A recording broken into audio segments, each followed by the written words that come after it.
So you've mastered the craft, you've shipped great work, but something is still missing. You're stuck at senior and you're not sure how to move forward. Well, if that's you, stick around because today we're unpacking the jump from senior to staff with Catt Small. We're going to talk about what influence really looks like, how to build a vision, and the skills that actually move you forward.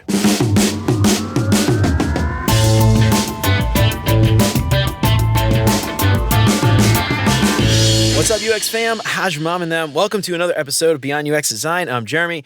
If you're new here, welcome. I am super stoked to have you. You ever ship a feature that should have never seen the light of day or survive a sprint planning where nothing got planned? Or maybe you just said, let's circle back under your breath for the 50th time this week. Well, you, my friend, have earned a Merit-ish badge. Introducing the Beyond UX Design Merit Badges, a vintage-inspired sticker series for UX designers, PMs, and engineers who have seen things. Choose from 3 sets: Soft Skills, Sharp Tongue, Cult of Figma Initiation, or the Pixel Pusher Survival Kit, and more to come soon, so stay tuned. Each set of 5 badges celebrates the chaos, the coping, and the conference calls that should have been DMs. Stick them on your laptop and flaunt them at your stand-up. Show the world you made it out of Q2 with your sanity mostly intact. Get 1 set of 5 stickers for $12 or 2 sets for $20 at beyonduxdesign.com/badges. Just promise me one thing: send pics and show me where you stick them. How often do you stare at a blank Figma canvas unsure where to start? Well, this episode is brought to you by Mobbin, the ultimate UI and UX design inspiration library. Mobbin gives you access to over 400,000 beautifully designed UI and user flows from apps that you love, and content is added weekly, so you never have to start from scratch again. Quickly find exactly what you need, search by app category, UI patterns, or even specific features. And my team and I use Mobbin daily at work to find useful patterns, and it helps my team work much more efficiently. And honestly, I can't imagine kicking off a new feature without Mobbin. So you're ready to level up your design process? Visit mobbin.com/beyondux to get 20% off Mobbin Pro and never run out of inspiration again. And if you haven't done it already, please consider subscribing to the show wherever you listen to podcasts. And if you are a regular here and you feel like you're getting something out of the show, I would really appreciate you leaving a 5-star review. That'll help me out so much more than you can imagine. And as always, thanks so much to Chris, Siraquan, Stacy, Radu, Megan, Andrew, John, Mark, Kevin, Jason, Michelle, Marty, Tino, Adina, and Zoe for all their support. And if you want to join these fine folks and many others and help keep the show independent and ad-free, you'll get exclusive access to the entire video library of episodes, including episodes before they're even released. Get instant access to those videos right now for as little as $5 a month. And for more information on how you can support the show and help more people find out about what we're doing, make sure to check out beyonduxdesign.com/support. And of course, if you think the show is worth sharing, then I would love it if you told your mom and them about it. So I am so excited to have the one and only Catt Small on the show today. Catt is a staff product designer, game maker, and developer. She's worked with companies of all sizes, including Asana, Etsy, SoundCloud, and NASDAQ. She started coding around the age of 10 and designing at the age of 15. She graduated from SVA with a BFA in graphic design in 2011 and later received an MS in integrated digital media from NYU in 2016.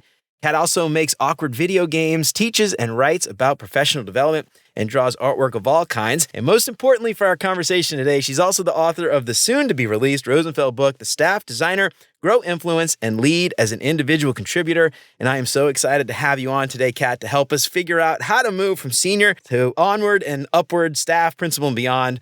Welcome to Beyond UX Design. I am so excited to have you on. How's it going? Hey, thanks for having me. I am so excited to be here. I am refreshed. I just came from a yoga class, had a nice whole breakfast. So yeah, we're starting the day strong. I love it. You've already accomplished way more than I have in the first couple of hours of the day. So I am already impressed. So Catt, I am so excited again, like I said, to have you on. I know I read that bio, read a little bit about you. You've done a lot of stuff, worked at some really cool places.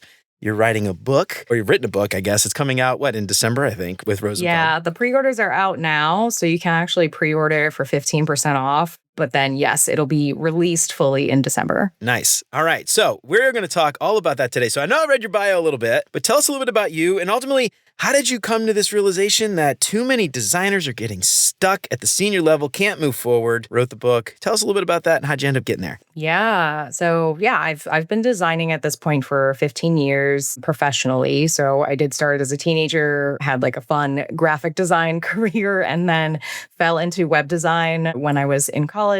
And then from there, web design kind of unleashed user experience design. And when I saw that transition happening, I was like, I'm jumping on that that wave. So yeah, I became a product designer officially at NASDAQ, and that was really cool. I spent a lot of time investing in understanding how to do user research, for example, and how to essentially create experiences that were actually delivering value directly to customers, ideally who would then pay for the service and like have a happy, little loop there. And then the more that I felt comfortable with the technical and applied skills, then I noticed that the challenges started to be a bit more ambiguous. So, obviously I was taking on larger and larger scopes of work, but then I hit this point where I was working at Etsy. I designed lots of things for like millions of users at that point, and some really, really critical experiences that were essentially the like kind of blocking Etsy from its next stage of growth.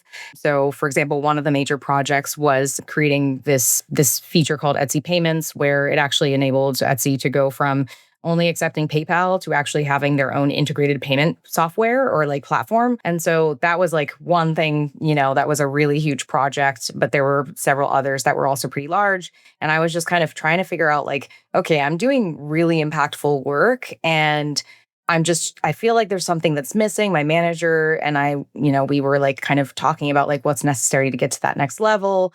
And I would like read through the career ladder and, look at staff, look at senior. And, I definitely saw I was shipping, as I said, like large scales of impact, but there was just something that was missing. Like my manager mentioned things like influence, for example, and I didn't really understand what that meant. It was like a very hand wavy kind of thing where if you see it, then you know. And so I really struggled for a while to figure out like, what the heck is that? And I got to the point, honestly, where I ended up switching roles. And that was actually how I got into my first position as a staff designer. And once I was in the position, I was like, okay, got it. Like that's the difference. I see it now. I feel it. I'm in it. And at that point, there weren't really any resources to help break down, like, what does influence mean? Like, how do you work at that level? How do you set yourself up for success? So I just went through lots of stumbling blocks. And then shout outs to Brian Lovin for creating a website called staff.design, because I think it was about 2021, that was like my lifeline. I was like a year into the position of being a staff designer. And finally, there was a resource available. But I was looking at the engineering practice, and they have books on this subject. So they have like a staff engineer book or two. And there's people like Tanya Riley and like Katie Seiler Miller and like a couple other folks that I know, like Allie Jones, for example, who have just been like really paving the way in terms of staff engineering. And I wasn't seeing that on the design side. So I was like, you know what? If I get the opportunity, then I would love to actually write a book on this topic. And so I had been in conversation with Rosenfeld Media kind of back and forth about some other things. Like we had actually had a longstanding working relationship in that I used to be on their editorial board. So I had seen proposals for books come through. And one day Lou Rosenfeld was like, do you have an idea? And I was like, I don't know, man. Like maybe I got something maybe. And so conveniently, around the time that we were workshopping ideas, Maven had actually reached out to me about teaching a course about design leadership. And I was like, you know what? I'm going to just see what happens if I put a survey out there and get some feedback about what people want to know. And it turned out that like a lot of people really wanted to understand, in more detail, what the heck is a staff designer. And so I was like, all right, let me build the outline for this. And also maybe that syllabus turns into the book. And Lou was like, that sounds awesome. It seems like, 400 plus people were like, sign me up for this course. So that's, a pretty good number of people expressing interest in the topic. And yeah, it's been a great process. I got to interview tons of people, about almost 30 people in total, about the subject of being a staff designer, also being a principal designer. And then I also spoke to some people who manage staff designers about like the difference between senior and staff. So it was a great retrospective on my own career and kind of, I got to look back at a lot of the things that I could have improved upon or the things that I was struggling with, and then also getting to reflect with other people about the same topic. Yeah, I love this. All right, so you mentioned a few things in here. I want to dig into each of these a little bit as we go. specifically around influence and this being very nebulous and kind of like a buzzword. I'll know it when I see it, but what does that really mean? We're going to dig into that in a minute. But before we do that, I want to sort of set the expectation of what staff actually is versus something like senior. So, a lot of junior designers are like, oh, I just want to make it a senior. I want to make it a senior. What does that even really mean when you think about senior? If we could level set for everybody listening, what is the difference in your opinion from senior and staff? And then maybe even we could talk about beyond. You mentioned principal, but the main differences between, at least senior and staff. What do you think when you think about that? Totally. Yeah. So senior, I tell a lot of people like being a senior level is pretty sweet because you get to ship really challenging, like solutions to really challenging problems. You probably are delivering a like fairly contained scope of a problem though. So like if I think about what a staff designer is doing, like that person's probably owning an entire product area. And then a senior designer is probably taking a fairly large chunk of that problem space. So like say that like you work at a music company or something like that, and like they want to have like a new streaming service, and you have to figure out how to get people to subscribe to the streaming service. You have to figure out how to pay the creators, who are benefiting from the streaming service. You have to figure out how the actual onboarding experience works for like the people listening once they have the new, subscription. Like there's all kinds of stuff. A staff designer is figuring out like all of those like, like solutions at a really high level. Like how do we make sure that all the pieces fit together into a new streaming service that somebody can pay for and listen to and like sign up to be a part of? Like that's a lot of stuff there. A senior designer is probably taking like the payment experience. Like, how do you go from learning about this new streaming service to actually checking out? And then once you check out, you hand it to, maybe another designer who's thinking about onboarding. And so it's like a fair amount of work, but it's not like hugely overwhelming. Like it's a relatively defined scope. And if you think about like being a mid-level designer, then maybe you're like thinking about one page in that experience. But as a senior designer, you can actually own like the end to end of like, the person learns about it. They like, click like, I want to learn more. I want to like, actually purchase this. Then I want to like put in my payment information and like select my tier. Like all of that stuff is something that a senior designer can think about the end to end experience of. But then the level above that is like, okay, like what the heck are we doing here? Like why? Like let's define the whole thing. Like let's make sure that we really have like the right level of scope. What is the MVP of like each part of these, different actions that somebody should be able to perform? Like it is much more nebulous and like ambiguous.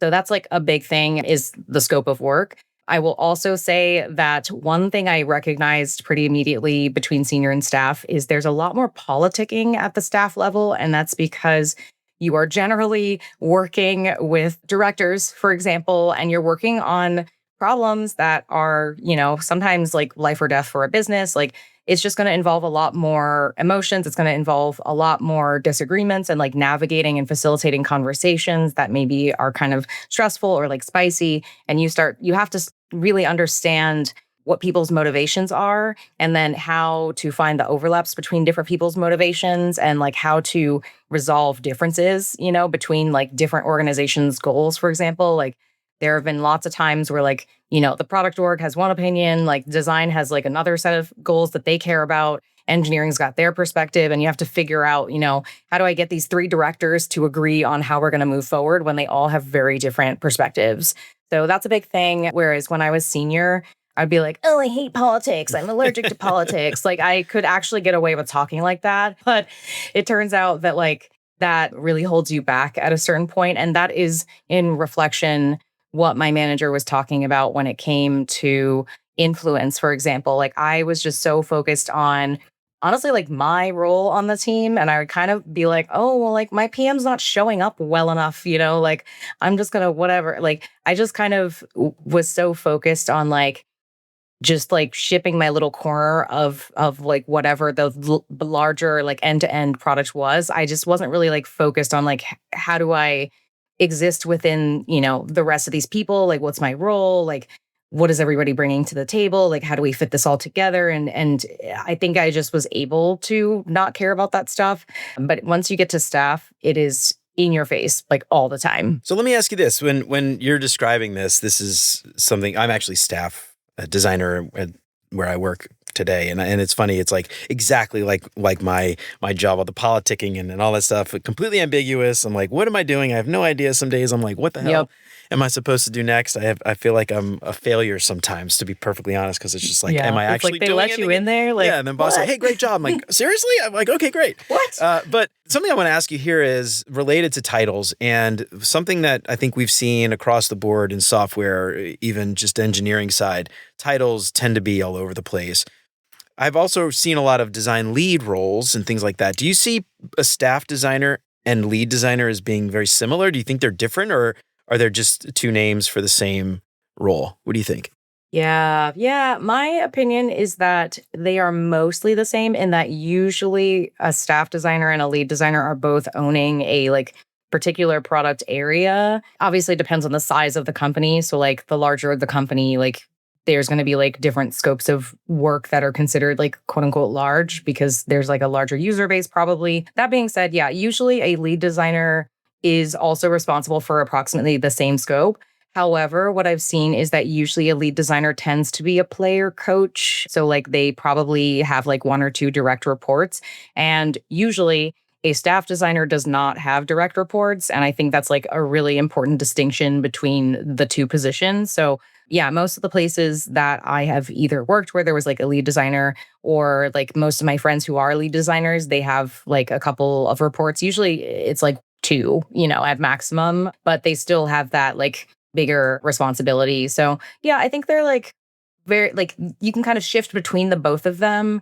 But I think that a challenge for lead designers is that they have to figure out how good of a manager they can be while also shipping staff level work. And I just think that most staff designers don't have to worry about that. And I know we mentioned principal as well. I want to also call out that like some companies have different org structures. So the level above senior sometimes is principal at certain companies in name, but that if that's like the level right above senior, then usually that's probably the same as staff. And so I've seen some people transition to a company where the level above senior is staff and then principal is above staff, and they'll be like, oh my God, like, why did I take the level down? It's like, you didn't. Like, the org design has different naming, and it's just kind of like a whole thing.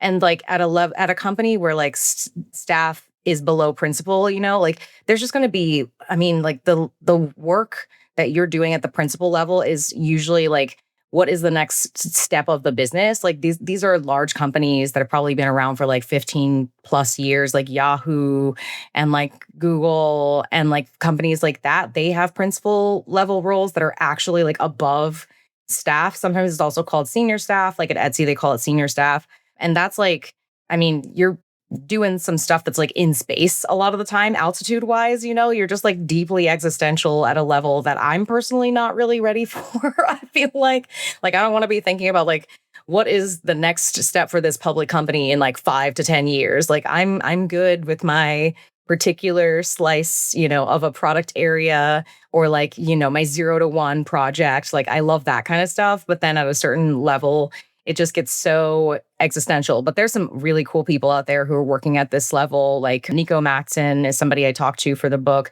And then Tom Takigayama is also a really great principal level designer. I didn't talk to Rachel Shung for this book, but I have been on panels with Rachel. And like she's also, thinking very deeply about like the future of like machine learning and AI at Etsy. So like these people are just really, paving the way for the business itself. And then sometimes they're also like industry-wide impact level people like Gina Ann or like Val Head. These are people who literally like Val Head literally like is on the World Wide Web Consortium. I'm just like, you are literally defining the future of CSS. It's just Mind blown. Nonsensical to my brain. Yeah. Yeah. So I'm like, maybe in like 10 years. One day. Yeah, like high hopes. One day. I think you could do it. I got faith in you. Yeah. It's nice that we have something to grow into, like that we've like we're starting to like crystallize these like positions and understand like the length of time between them and stuff like that. And the scales, it's really cool to be a part of that conversation. Yeah, I love that. So you mentioned org design a second ago, and this is something I want to talk about before we start moving on about like how to get there. But one of the things that's really interesting, and I think we've seen this a lot, is some orgs will have incorrect leveling and you'll be over leveled. You go to another company and you end up being very much lower, but you were hired another place and you think, oh, I'm not as good. But it's just the way these orgs and the HR teams set up these levels and the HR bands and things like that. It doesn't always align. So I'm curious. I want to, if we can, this might be a weird way to do it, but I want to talk a little bit about rubrics and how people can use their org's rubrics to establish whether or not they should be moving up to the next level. And if not, what is keeping them back? So I'm curious, I kind of like this framework of you might have a problem if, and I'm curious if you can help people out there listening. It's like they feel stuck. They don't understand why. I don't know if there's a way to tie it to their rubrics. And unfortunately, some places don't even have rubrics, which is also a huge problem. But how do people know if they're stuck? Like, or I guess they know they're stuck because they're not getting a promotion, but how do they know if they have a problem that they need to start addressing? How can we help them figure that out? Gosh, yeah. I think you may have a problem if you are, one thing I've seen a lot of people do is like they do a lot of like team culture building work and they are maybe not investing as much in like craft, which is like actually one of the things that's usually on the like rubric or career ladder for an individual contributor designer specifically. And you may end up getting pushed into being more like a design operations person or a design manager. If that's the case, Tanya Riley described this really well. Like she's more on the engineering side, but like essentially there's a kind of person who sees a gap and then decides to fill it, but it's not actually within the scope of their actual position. And so when you do that, you're taking time and energy away from actually like investing in your craft skills and like your visioning skills and like influence of the kind that you actually want to be building. So I definitely would recommend you analyze how you spend your time because you may find that you are the type of person who does quote unquote glue work where you're like filling in those gaps for other people. And you may have to like actually start to let some of that go. So that's a big thing that I've seen a lot of people struggle with. I think that you may also have a problem if, for example, like you provide a lot of feedback to your PM and engineer and like other members of the team, and they just don't listen to your feedback. And you end up kind of being like, I was right later. Like that happened to me a lot. And I think what I realized is that I was essentially highlighting every problem that existed, and it just started to become noise for the team. And so I had to actually start prioritizing the amount of effort I put into certain problems. I had to figure out like which problems are actually worth my energy essentially, and really focus my energy on figuring out how to specifically target those issues and communicate around those issues versus just like trying to fix every single thing. That was definitely something that was really helpful for me. I'm trying to think of like other challenges that I've experienced personally. I think sometimes when you do a lot of glue work, people stop knowing what your job is. Also, a lot of times design over functions to kind of fill the gap for product management, and then the lines become really blurry, and that can be a huge issue. And so again, like if you're doing all this glue work specifically for product, then you don't have time to actually be a designer. So like I think it's really important to hold people accountable without actually filling those gaps sometimes. Obviously, you need to stretch occasionally. And if you do, you have to name that. And so I think one thing that's really important is actually verbalizing and agreeing with your manager, for example, that you're stepping in to fill a gap for a certain amount of time.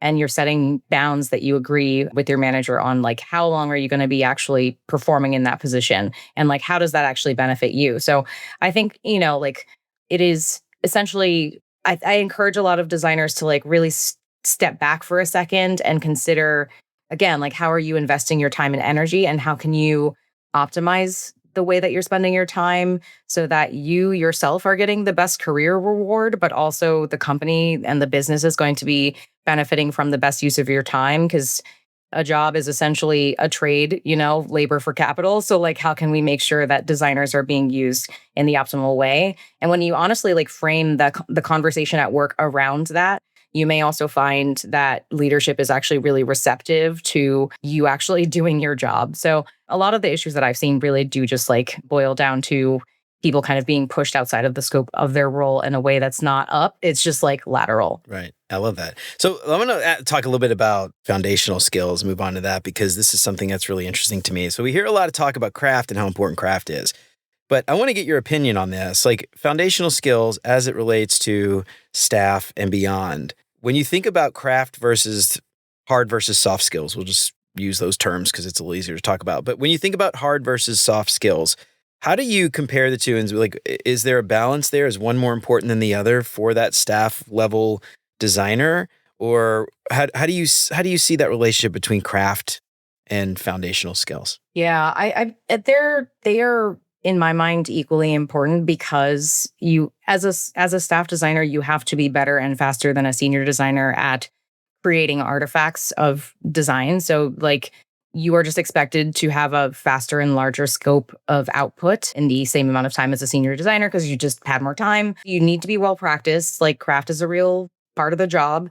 And at the same time, you do need to have really good communication skills. You need to be proactively communicating with your manager. You need to be informing lots of different people about the work that you're doing. You need to be looking across the different areas at the company to see how other people's product work might intersect with your own. Like there is a lot of stuff that is more about like kind of reading the room and like making sure that you're accounting for people's feelings than again like a senior designer has to care for. So I would say it's actually about 50-50. Like you need to be a great like technical like designer, like you need to be able to make the right artifacts at the right point in time.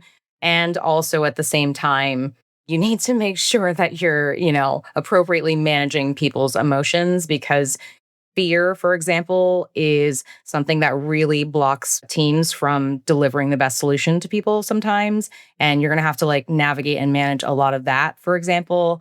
Or, like a lot of the work is relationship building essentially, so that when the right moment arises, you have the social capital so that you can actually use it to advocate for your position. So, yeah, I think personally, I don't think you can succeed as a staff designer without like the soft skills or like the, those kinds of like communication skills. Yeah, I love that. And that is exactly why I started this podcast to begin with. I love that. I have this saying, you can't build great software without great relationships.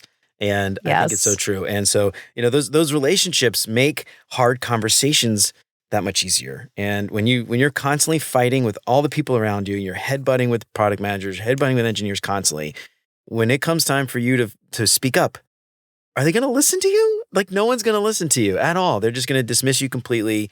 Oh, Jeremy's complaining again. Like just get out of here. And so, that to me, I love that you call that out. It's so important. And I assume you've probably seen this in your own career, but people that master that craft, do you feel like a lot of times that's those people who tend to get stuck, or those people who dismiss the politics? Oh, I don't want to play politics, but everyone else is playing politics. If you're not playing it, you're getting left behind. Is that something you've seen, like where people focus on the craft, but then that only gets them so far? Yeah, and I will caveat with the fact that if you join a company really early and you are just like a really good, hands-on designer, there's a certain amount of leeway that you can kind of ride for a long time just because you will have built up such strong relationships so early on and like so much proof that you can deliver that like people will be willing to give you the benefit of the doubt sometimes and kind of just be like, oh, that's just Cat or whatever. But like if you come into a company later, that's the standards will be set. And like the stuff that was like acceptable at an early stage company definitely won't fly. And so you really got to be ready to, come in and like build these relationships and like do well in like the technical sense and also the communication sense. I love that so much. So you talked something, you said something a little bit earlier, about influence, and you'll know it when you see it. And you felt like that was one of the problems you and your manager were talking about. I want to talk a little bit about influence. Like now that you've written this book and I don't know spoilers, but I want to know, like, can you define influence more clearly and objectively so that it is not just a buzzy, nebulous term people throw around? What is influence, and how do we know if we don't have it? Because I think a lot of people listening might not. You mentioned people not listening to you, but how do you first define it? And then let's talk about how you know if you don't have it. Yeah. Yeah. Influence is, I would generally define it as the ability to persuade people around you to do something that you would like them to do or to agree to a particular idea or proposal that you have. And the more influence you have, like the more you are able to persuade the people around you. And that ultimately is essentially in the workplace means that you are like a more powerful individual because your opinions have more weight than other people. And a lot of that has to do with the relationships that you build and like the concept of social capital. So, like, do people trust your opinion? That's like one thing that's really important and like a critical component of being able to actually influence people. And social capital in general is usually defined as like you can like you can increase it or you can decrease it. It's like kind of quantifying, like supposedly quantifying like the strength of your working relationships in this case.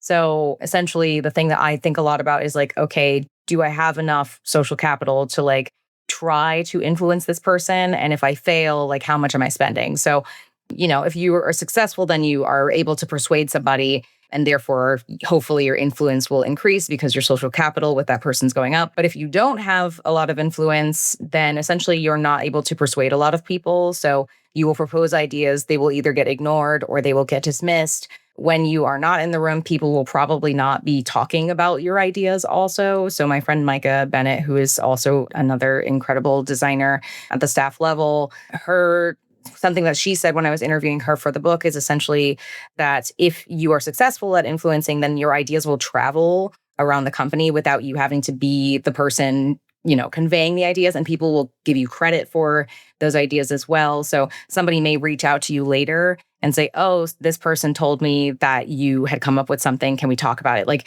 those are examples of success. And so if you're not experiencing that, then that's an important indicator. Also, if leaders are not asking you questions, then usually that's also a sign. And what I mean by that is like they're not coming to you for advice. So I actually have a couple of directors in different companies where like we're friends now, but they would actually consult me about, particular problems that they were facing. And that was a big signal that they trusted my opinion.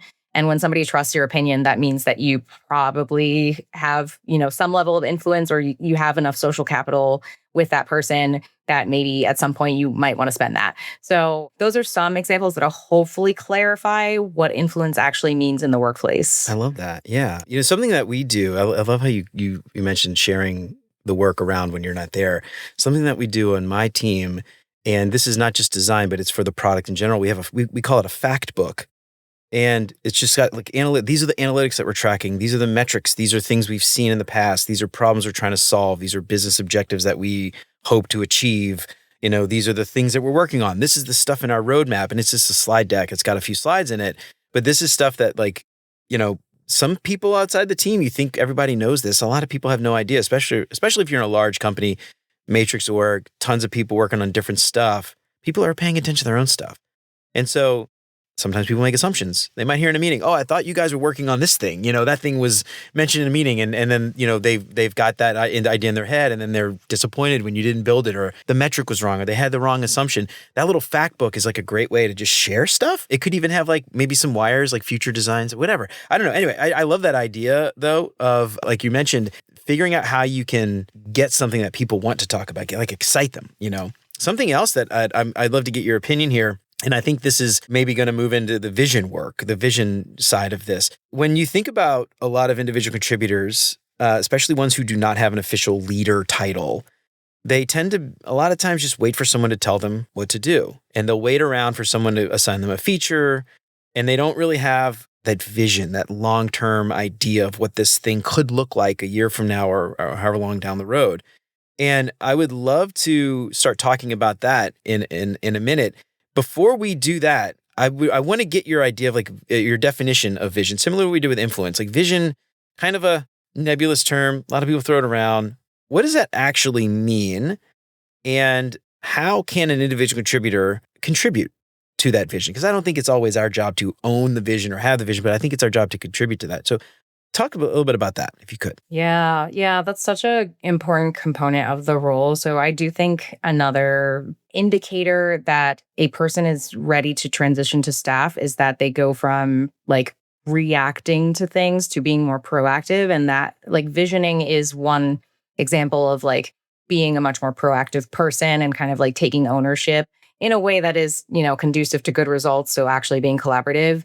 So generally, when it comes to a vision, like usually I would describe a vision as an illustration of a particular customer experience in the future. And ideally, it leads to, folks being able to make important decisions about the product itself. And they can be done at different scales. So you can do a vision for the entire company. So if you're a principal designer, then maybe you're thinking about like, the entirety of like the company or a huge product org or something like that. And you're thinking like, what is this experience going to be like for customers in like 5 years? And like, then you can work back from that and you can have a conversation about like what infrastructure do we need to put in place for this to be possible. So that's like one example is like a long-term large scale, but then you can also do visions. You can make visions for specific product areas and you can think about the shorter term and that usually helps to inform a roadmap. So if you think about a vision that's like 1 to 2 years out for a particular product area, which is something that I did. I made one of those at Asana. So I made a 2 to 3 year vision, I think we called it at the time. And essentially we were really trying to advocate for more investment in our product area because we had built this feature or this product area that was called goals and it was all focused on goal management. And we were essentially pitching that Asana, the like task management product, should invest more in goal management because there were all these ways that we could like build this functionality that could be super helpful for people. And we were trying to figure out like what's on the roadmap for the year after or like for that future of that product. So that's another way that you can think about it. And there's also like you can do visions at like the feature level as well. So like say that you have a particular piece of functionality that you think would be really cool to integrate into other areas of the product, but your team made it. That's also an example of how you can use a vision. So you could say, oh, we could put it here, we could put it here. This is what we think, like this is how we went about building it. So there's lots of uses for a vision. And what's important is figuring out like what problem you're trying to solve with it. So is it a question of like, where's this company going? Is it a question of like, should we invest more in this product? Like these are questions that you're trying to answer using a vision. A lot of designers, I see them literally just make a vision because they were told that visioning is important. And what you actually need to do is make sure that it's useful. So I know you had alluded to this a little bit. You kind of mentioned like, how do you actually like, like, is it us driving it or is it somebody else? Usually what I try to do is I will have a conversation with my product lead and I will if sometimes they bring it up and they're like, we need to make a vision. And then sometimes, for example, I will notice a pattern in terms of the way that we work and recognize that a vision could help us be more decisive and proactive. And so in the case of the goal management project, we were trying to figure out the roadmap and we had been just getting a lot of feedback from customers and from leadership. And these were like all very small iterative changes. And I was like, okay, we need to like sit down and actually have a perspective about where we're going with this product. Because if we keep doing these little tiny changes, we're never actually going to make something that, achieves what we're actually trying to do. And like, we're not going to get enough buy-in from leadership to actually get the level of investment that we need to make a quality product. We're just going to keep getting more customer feedback that like, this could be better, this could be better. So it was really me, proposing to my PM, who I had a strong working relationship with at that time, that if we made a vision for our product area, then we would be much more decisive and like be able to drive the conversation instead of kind of being pulled along. So that was really awesome because then my PM and my researcher and I were like in lockstep. We also had a product marketing manager who was a big part of the visioning process.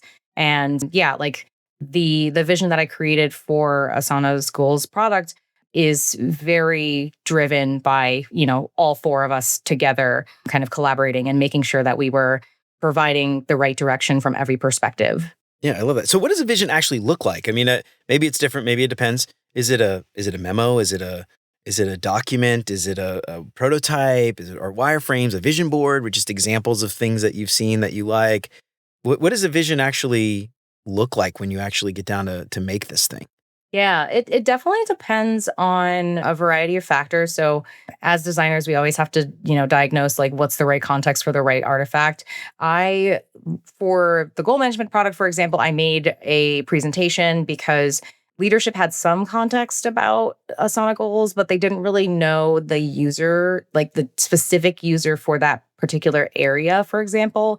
And so it was really valuable to actually give some context about like, today, these are the problems that this customer faces. And then once they use this functionality, then here are the things that are going to be so much better about their experience. And so presenting that in the format of a slide deck where we could kind of talk through with the narrative right there was really valuable. But I have also seen some great examples of prototypes, for example. So, like, people call them vision types nowadays a lot of the time. And so it's fun if you are trying to like inspire people to, invest engineering resources, for example, or engineering effort into building out a certain experience that's like super, future forward.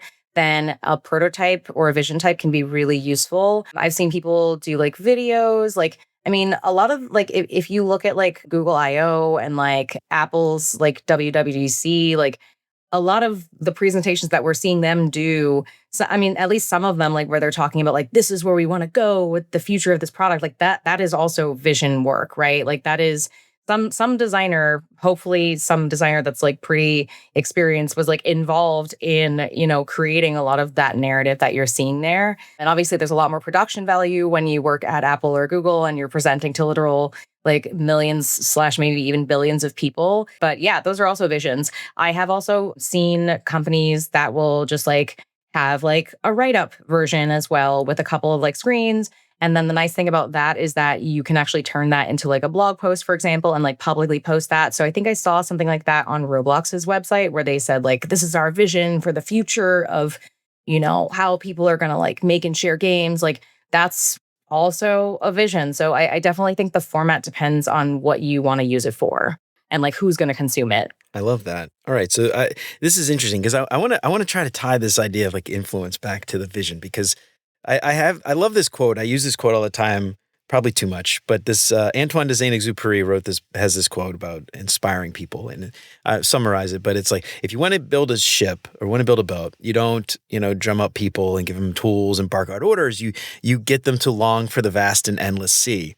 And I love that as far as inspiring in the vision. But the thing is really interesting when it comes to practice. If you just get people to long for the vast and endless sea, someone might build an airship to explore the vast and endless sea. Someone might build a submarine. Someone might build a paddle boat to just stay by the shore and just look out, And so, that doesn't translate to actual concrete results a year from now. So I'm curious, when we think about this idea of vision, it's explicitly not setting up a very specific procedural way to get there. It's just inspiring people and showing this future. So I'm curious, from your perspective, how does the staff individual contributor who doesn't have often direct control influence the people around them to get to that vision that they had in their head that, is not a complete mess at the end? Yeah, that's a hard one. A lot of times what I will personally do and what I've seen people do pretty well is once you have the proposal, like this is where we want to go, then the next piece of work is actually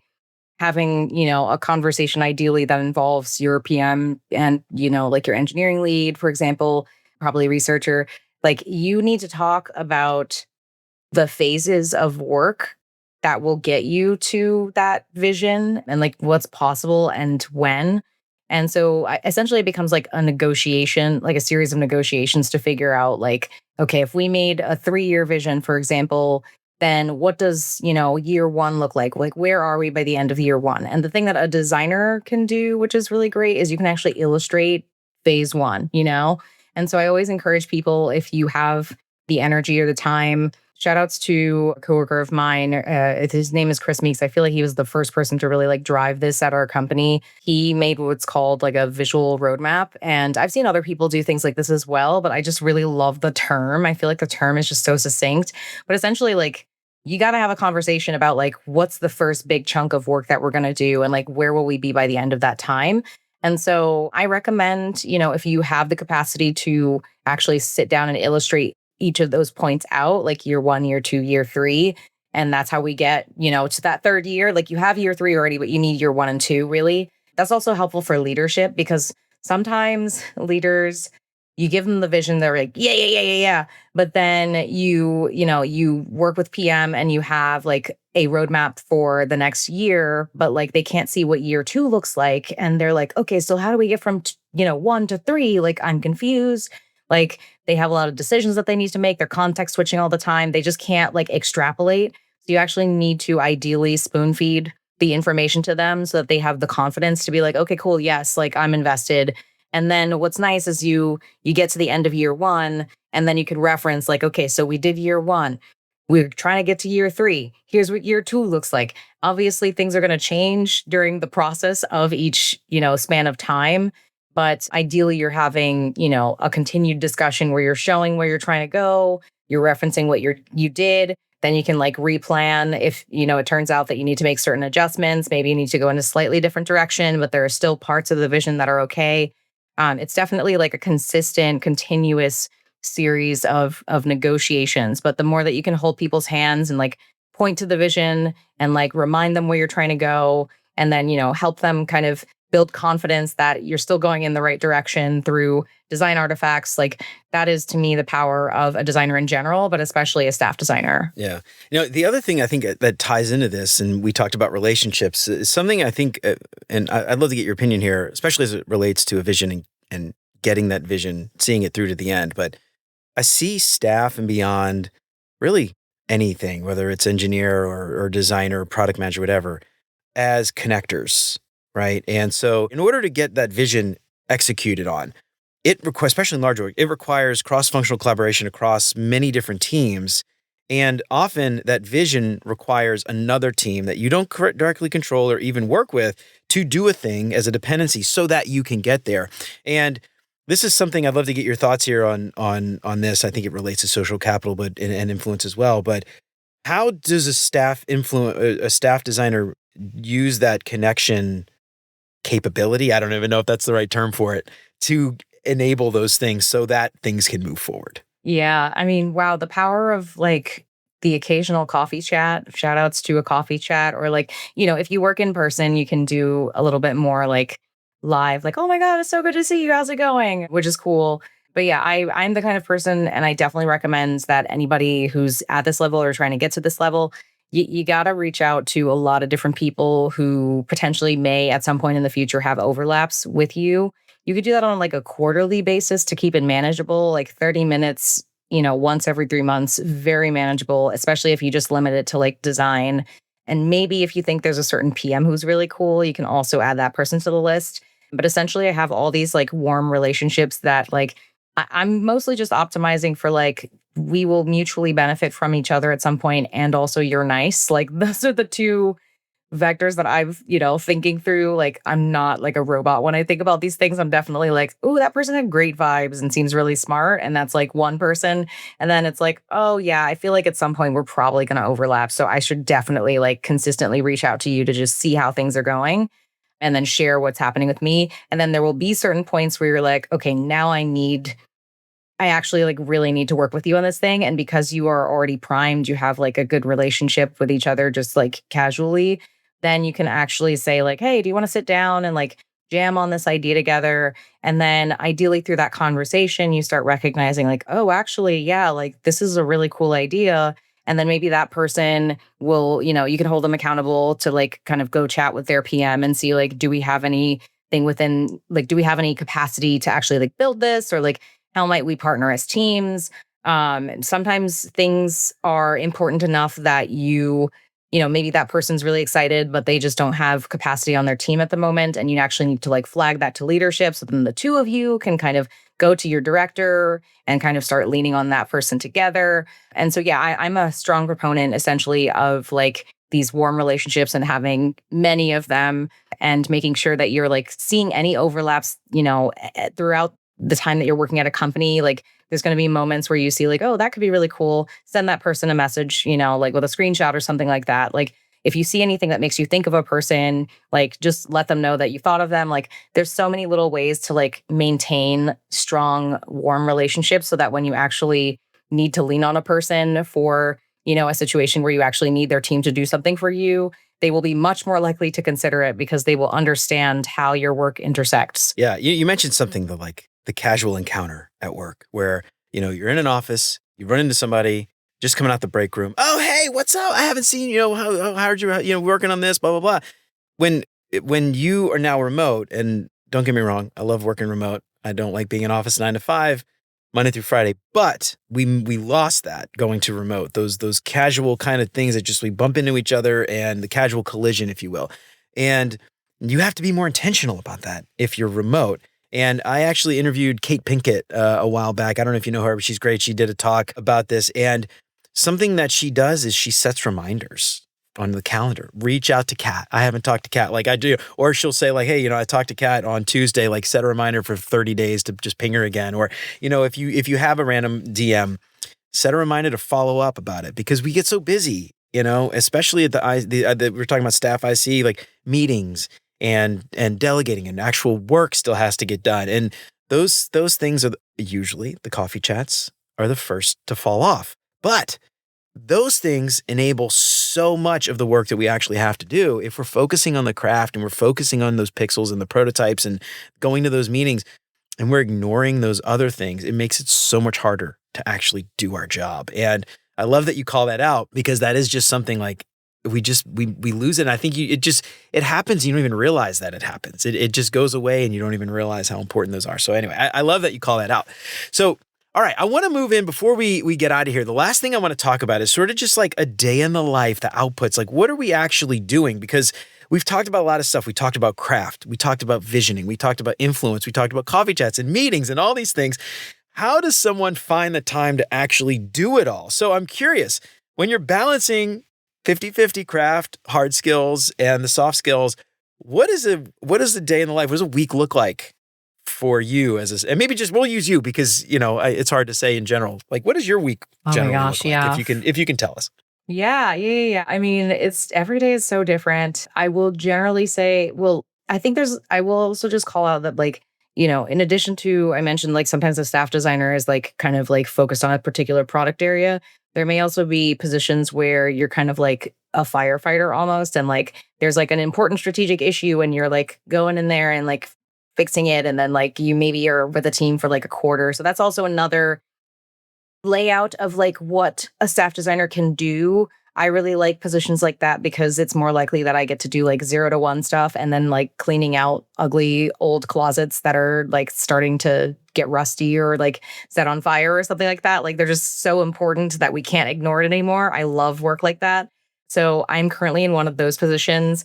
But I think like generally my work still feels the same. I'm working on a 0 to 1 kind of product right now, which is really fun.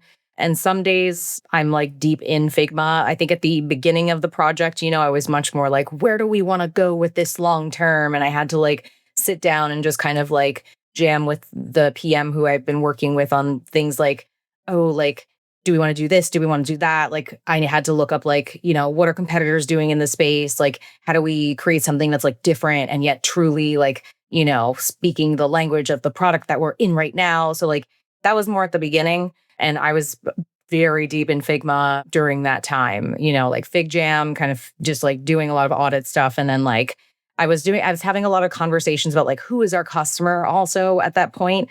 And then, like now we've figured a lot of that out and we've figured out like what is the scope of the MVP version of that work. So that's really nice. And then, we had some moments where we had to actually like validate some concepts with customers. So we were figuring out a scrappy way to actually do that, which was really fun. I love like the startup energy whenever possible. And I like playing around a lot with like, what are research techniques that we can use? Like, can we use unmoderated research in any particular way? Like, it's a lot of the stuff that you're pretty used to. But yeah, I think like right now, like my days mostly are focused on like, how do we make sure that we don't lose sight of like the longer term of where we're trying to go while we are shipping the MVP version of this experience. So I'm having a lot of discussions with people, like negotiating with engineering about like, oh, like, is it possible to like treat this one component in this particular way? Do we have to use an icon? Do we have to do that? Like that still happens. But then also at the same time, I'm having a lot of discussions about like, okay, well, if we make this sacrifice now, like where does that leave us? Like, 3 iterations in the future, which is where we actually want to go with this. And I feel like that is a big difference. Like when I was senior, I was just like, all right, like whatever, treat the component this particular way. But I just wasn't thinking about the future of like how any of my decisions were going to affect, like any, like me in the future, customers, like none of it. And now I'm like, okay, great. Like if we make this sacrifice, that blocks us from doing that. Do we feel comfortable with that? Like, is that something that we want to have a deeper discussion about? So yesterday I was in an hour-long discussion just like talking about like one of these like tiny little problems that may or may not have long-term implications. And I really like getting to work in that way. So yeah, it's been really fun. I think, when I'm working on a project that's like more about like how do like certain different concepts relate, like it's very different energy. Like I'm in more discussions with directors, but because this is a 0 to 1 project, like I'm mostly working directly with the product team. We just need to get buy-in at the beginning of the product or project to, talk about our vision and where we were trying to go. And if leadership felt really good about that. And once we had the go ahead at that point, we just have to provide occasional updates. So it's really just been like ship, ship, ship. And I live in Figma. Last week I did some user research, which was really awesome. And now that we have enough insight to move forward, it's literally just negotiation time until the end. I love that. So this is something I want to ask, and we talked a little bit about this in our interview prep. So I'm gonna tease this out of you, but the importance of delegating, because you've got, I assume most staff level designers are not the only designer on the team. Usually there's a larger team. There's more senior designers, junior designers, interns, whatever. The value of delegating when you're trying to balance all these things. I'm curious how you go through the process of delegating and deciding this is something I need to work on, or this is something I feel safe delegating. How do you generally balance that? Yes. Yeah. So, yeah, usually I definitely do have some other folks that I'm collaborating with. It depends on the project. It depends on also the amount of resources that like the team has, the company has in general. Like when I say resources, I unfortunately mean humans. But yeah, like the amount of people, the number of people that they have to like give to a certain team at any given time, to use more humane language. And so I like when I work on projects where I have more support, like right now I'm literally like the designer and occasionally I can lean on like one other person, or it can be like, is this really within the scope of our current project, or is that actually like outside of the bounds? Like that's a conversation I will have. And that's actually one big thing I think about, especially when I'm working alone as a staff designer. I'll ask the question of just like, is this piece of work that we're trying to make this decision about, like, is that actually like relevant to the project, or is it actually like outside the scope of the work in some way? And can we lean on another team to help us with this? Or like, is that something that we actually can like reschedule to think about in more depth later? Those are like examples of conversations I will have, which are, they're also kind of like delegation in a way. And it might be that I'm delegating to either a team or I'm delegating to a later version of myself, or, somebody in the future will pick it up and like, I'm not going to think about it right now. Like that's what I like to do when I'm just like working as an individual. But then when I'm working with a team, so for example, like last year I worked on a project that was like a cleaning out the closet kind of project where it was just like, wow, like we have not looked at the junk drawer of this like particular product experience in literal years, and everyone can tell. And finally, we are throwing enough people at the problem to solve it. And I think I had like 6 designers at a certain point. So I mostly focused on like setting the vision, like where were we trying to go? And then figuring out the chunks of work, like how we could cut up the pieces of work. And I had a design manager that I was collaborating very closely with on actually assigning the work to people. So yeah, we set the strategy, with the help of the PM. And then I was working with an engineering lead to figure out like, how are we going to turn all these 80 pages into an experience that is organized and cohesive? And so that was a lot of the initial work, like really setting that strategy. And then over time, I kind of transitioned to like owning some of the bigger pieces of work that were part of that project. So I think a lot about like, where is my energy going to be most impactful? And like, can I take the largest, most complex parts of the project that would probably block or like just confuddle a person who just like is not as experienced. So I take that stuff and then I usually hand the things that are a bit simpler to other designers who maybe are less senior. And then usually what I like to do is I try to give them an example, like, here's what this particular page could look like. Have fun figuring out way more detail and like all the logic and all the things that I did not have time to think about. And I will be here and like we can jam on it whenever you want.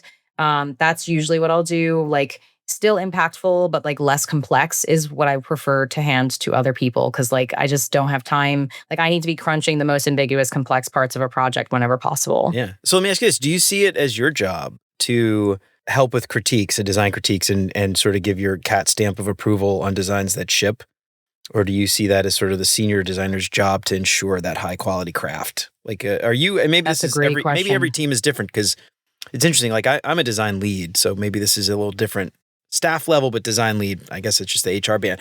But when stuff ships that's shit, they come back to me and they're like, Jeremy, how did you let this get out? yeah. So I'm curious, is that something that you are also held accountable for as staff, or do you see that as maybe different from design lead and staff? Yeah, staff designers are also absolutely held accountable for upholding the craft bar, as I usually call it, or like the quality bar. If, like you said, if something gets out there that does not look great, like people will come to you. They've come to me for the same thing. They've been like, oh, like, did you see this? And so what I usually will do is I will definitely be in every crit.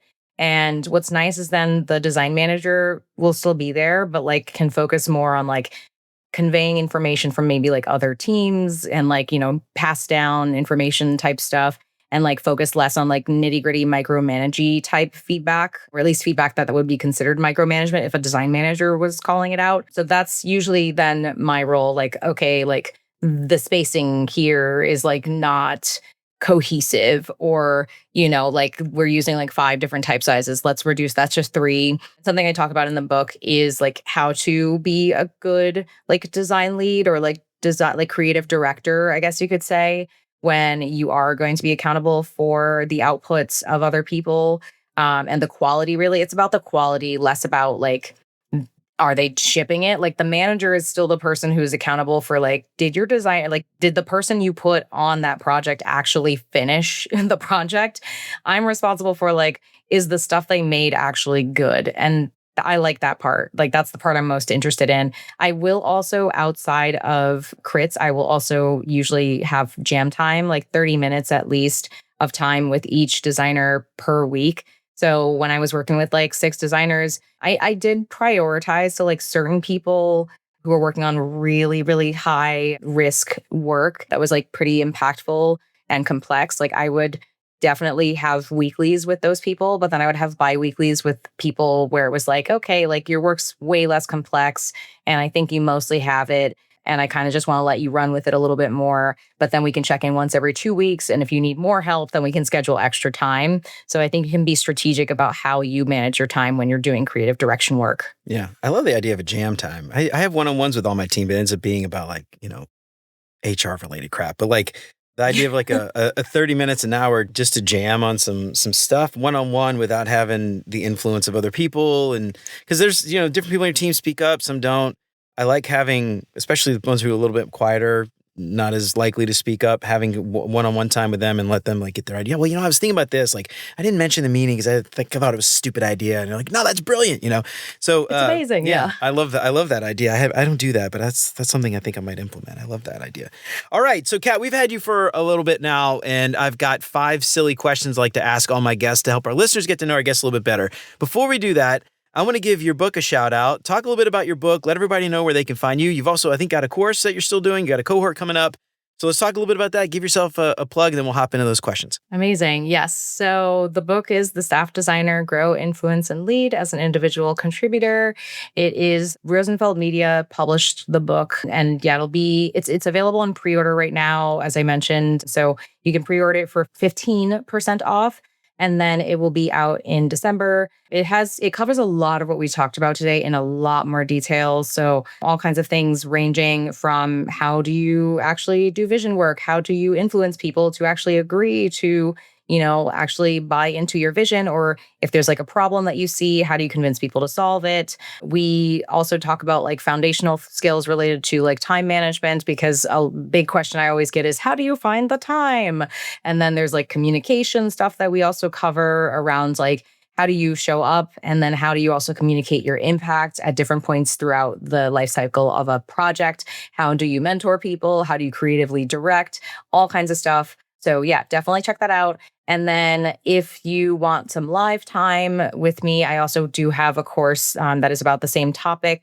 So it doesn't include as much information about like interviews and stuff like that. Like I just really deep dive in the book, but I do cover a fair amount of similar topics within the course. And then in the course, you get like 15 hours, I think, of like jam time with me and other people who are around the same level. So the course is really great for people who are either at senior or who are at staff. And a lot of times people who get to staff, they just like don't have very much support. So we essentially become like a workshopping space for those folks. And then the senior folks in the room can kind of hear how staff designers work. They can ask questions about like, what do I need to do to get to the next level? So it's always a great time. I've run this course 5 times so far with 150 students in total. It's been so fun. And I'm really looking forward to the next cohort in January. So you can sign up now. And you said that was on Maven? That's a Maven course? Yes, it's on Maven. Cool. And what's the URL to find out all that stuff? Do you have one spot, multiple spots? Where do we go to find out? Maven.com/Catt-Small, CATT-small, and then /staff-designer. Yeah. All right. So go to Maven, Catt with 2 T's. Go to Catt Maven. Small. There you go. Catt, C-A-T-T. Catt Small with 2 Catt Small. T's. Yes. 2 L's, 2 T's. All right. So awesome. And the book, I go to Rosenfeld. It's out for pre-order. Just search for The Staff Designer. Staff Designer. I love it. All right. Well, I am getting my own copy, so I hope you are too. Please support that book. Catt's amazing, but also you'll learn a thing or two. All right. So, Catt, like I said, I've got 5 questions that I like to ask all my guests to help our listeners get to know you just a little bit better. First thing that comes to your mind, you don't have to think too hard about it.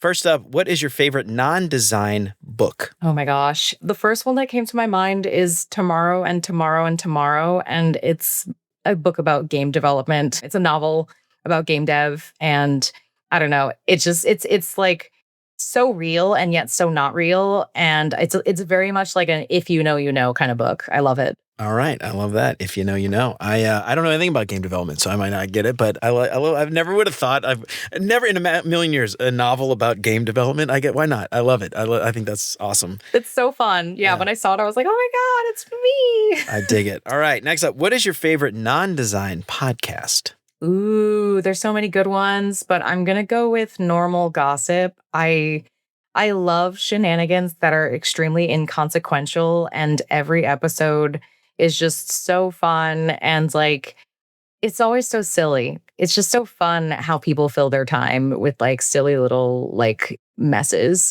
I love that. Yeah, I have like a good escape. Like the world is like kind of shit right now. I think some might disagree, but you need something. I don't know, if we don't laugh, we'll cry. All right, next up, what is your favorite meal? Ooh, this is hard. I mean, gosh, it's funny. The first thing I thought of is like, I love French fries, which is getting harder because like I'm getting older and, French fries are like not a great meal as you age. But yeah, I love French fries. Shout outs to any fans of French fries. My favorite dip is barbecue sauce. I'm not sorry about this. I was going to ask. So French fries in itself, I mean, is it the French fry or is it the dip? Is it the dip? Like if you have like an amazing French fry, subpar barbecue sauce, is it still as good? I think so, yeah. Because like ideally, the fry ideally is a vehicle for flavor in itself. This is very important. I have a lot of French fry thoughts, but yes. Okay. I have obsessed. I have a buddy who feels very similar the way you do about fries to dips. And we used to work together, and he had a PowerPoint presentation that he would give at meetings about dips. It was obsessed. Oh, it was amazing. And it was like completely ridiculous and like made up like the history of dips. Like he just made up stuff. It was just so funny. But anyway, all the stuff about like double dipping and how to dip and dip etiquette and things like that. Technique. Dip technique. Yes. Oh, it's I gotta send you that. Derek, shout out. Please. All right. Thank you. So let me ask you this: best place you've ever had them? Where do you have a spot? Do you have a go-to? You're in New York, I think, right? So you've probably got 1,000 places that you could get good French fries. Yeah, I mean there are great places to get fries here. I mean, I will always shout out Nathan's just for like the old school classic. You can go to the original like in Coney Island, very wholesome time. I will say that recently I was in Dublin and I had some really amazing fish and chips there. So if you want to fly over to a really cool place, then I would definitely recommend checking out some places in Ireland because they have some slamming fish and chips there. I love that. I love a good fish and chips. Do you do vinegar on it? A little bit, but yeah, I mean, again, I was just like, no barbecue sauce. Throw some lemon on that. No barbecue sauce, but that's okay. The chips were incredible by themselves. Yeah, right. I love it. All right, Next up, what is your favorite vacation spot? Ooh, oh man. I mean, I'm gonna be the most designerly designer and say Tokyo. Like, it's an incredible place for visiting as a designer. I feel like Tokyo is like, I mean, wow, is there a better designed place, out there? Probably, but it's just like it's a very thoughtfully designed place, especially like the subway systems. I'm like a huge train nerd, so I love like a good like public transportation system, and I feel like they've they really got some things right in some ways. There are definitely I have critiques, but I just love like not having to think when I'm on vacation. So like when you travel to a place that's like walk up the stairs this way, like when you go to the museum, they tell you the route to go. Like you can just kind of turn your brain off for a little bit and just like hang out and just like have a nice time. So yeah, also the shopping's pretty good. Although I will say Dublin also has incredible shopping. So if I'm a city girl. I like being in a city. So when I go on vacation, I just go to a city also. So yeah, like I love to shop. I love to just kind of like hang out, for a week or two. So yeah, I would definitely say Tokyo is number one. And then Dublin's also pretty great. I really had a good time there, especially thrifting. Obsessed. Thrifting, really? In Dublin? Yeah. I imagine Tokyo. Yeah, the fashion scene. I mean, both of them have good scenes, but like I was actually like positively surprised. I think my style is a little bit more aligned to Dublin. I just found some like really, really great stuff there that I maybe would have expected to find in Tokyo. And I still found good things in Japan in general. But like, yeah, I think the pricing was more accessible in Dublin, which was like very good to learn. All right, next up, last question. What is your favorite design tool that is not Figma? Ooh, good question. Oh my gosh. Man, wow. It's really wild that like they have such a monopoly on our brains. Let me think through my tools. Yeah, it's a really good one. I mean, I start to kind of think about like some engineering type tools because I am also definitely one member of the vibe coding generation, but also the Neopets generation. So like we've been doing this for a hot minute. I do like Cursor for prototyping, and I think that it's been really fun to like essentially take a mock-up that I've made and kind of be like, okay, go. Like actually, like here's product requirements, here's my picture, make it. Is it always good? No. There are definitely times where I'm like, how did you get that from what I told you? But I feel like it is cool because previously, I mean, I used to prototype in code and it took weeks, to like actually build something that I could put in front of users.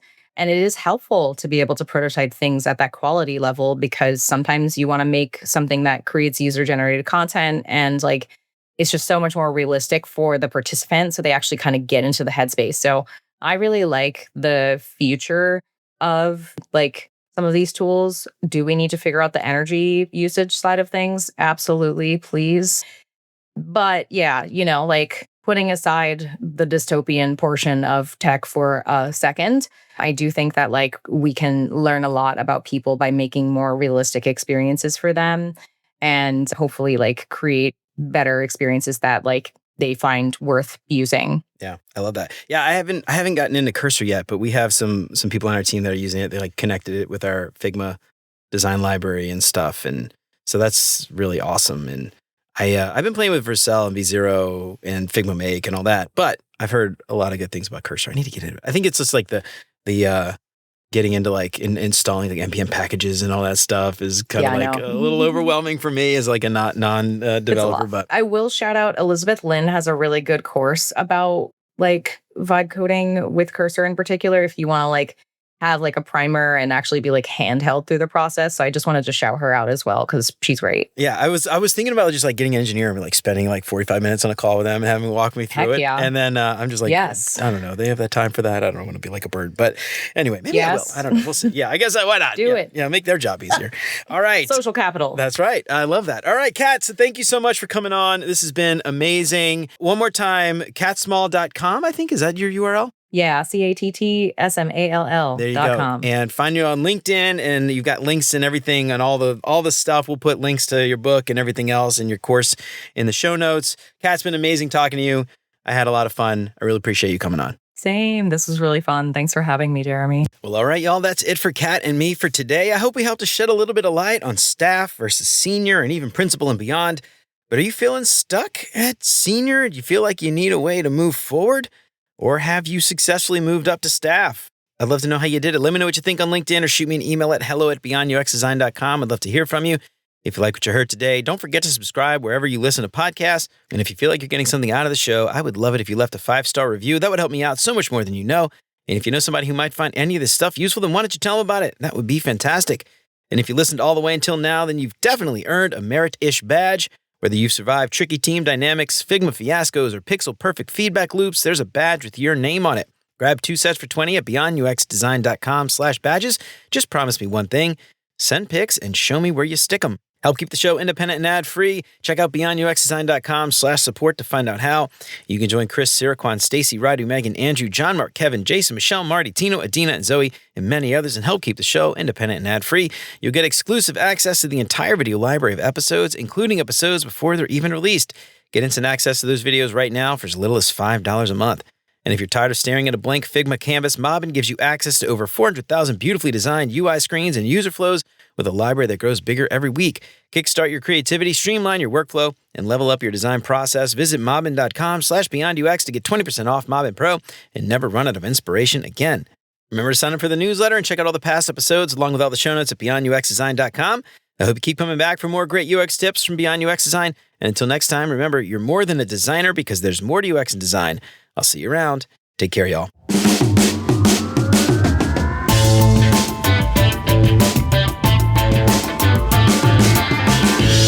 Yeah, that's like my ideal vacation is going to like someplace and just sitting in the coffee shop and reading a book. Like, I have kids now, so like that doesn't happen. It's impossible. Now my vacations are like screaming and yelling and corralling kids through like an amusement park or something.